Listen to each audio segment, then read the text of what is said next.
What is up mga kapulutan? Samahan nyo ako sa ating day 2 vlog, Manila trip. Alright. Medyo lumalabas na kasi haring araw kaya maglalagay na tayo ng sunscreen, protection ng ating skin. Alright.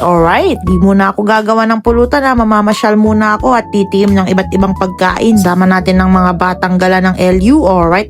Kasama ko rin pala yung imaginary partner ko. Nakakahiya kasi sa mga to. Di pa nga kami nag-breakfast kaya pumunta muna kami dito sa SB. Nag-Vita Coco lang ako kasi inaasid ako kagabi. Tapos sinubukan ko tong spam egg and cheese sandwich ng Starbucks. Grabe, napakasarap. Partneran mo pa nitong Vita Coco, mapapa alright ka na lang. After kumain naglakad-lakad muna kami sa mall. Ang sakit nyo sa ice talaga guys. Magtitingin na nga lang ako ng sapatos ko pang pickleball. Grabe, ang ganda talaga nitong The Roger Pro na shoes. Di yung presyo, ang ganda kaya papabili ko kay kuya ko. Kaso nung nakita niya yung presyo, sabi niya matanda ka na. Titingin muna ako sa ibang shop mamaya pero bago yon magfo-food trip muna tayo. Kasama ng mga kuya ko yung mga jowa nila. Ako naman kasama ko yung imaginary partner ko. Sheesh. Dito pala to sa may Salcedo Weekend Market. Wala na akong budget kaya naki-pre-taste na lang ako. Charot, abangan nyo yung full vlog ko dito mga kapulutan. Napaka-solid yung mga foods. Mapapa alright ka. After namin nagpunta sa Salcedo, dumiretso kami ng SNR at may free taste na naman ng alak. Syempre, si pulutan ng ina mo yan. Titikman niya yan. Alright.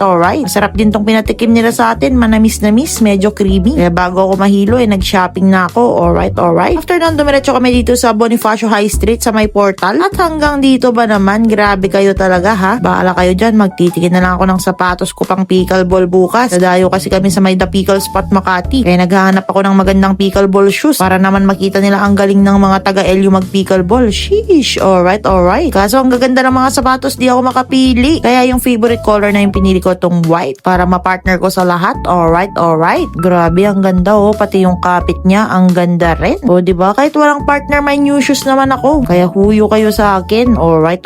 After namin namili, nagutom agad ang mga persons. Kaya kakain kami ng seafoods dito sa may The Orange Bucket. Gagawa din ako ng separate vlog dito. Kaya abangan nyo mga kapulutan. Alright.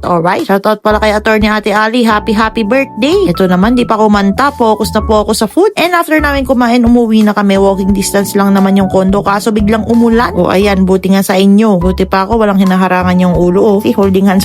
Si magdala ng payong. At yun, basang-basa na nga kami. Pero napakasolid ng gala. Ang daming pinuntahan. Abangan nyo yung mga food vlogs next video mga kapulutan. Wala na naman kaming masabi kundi alright.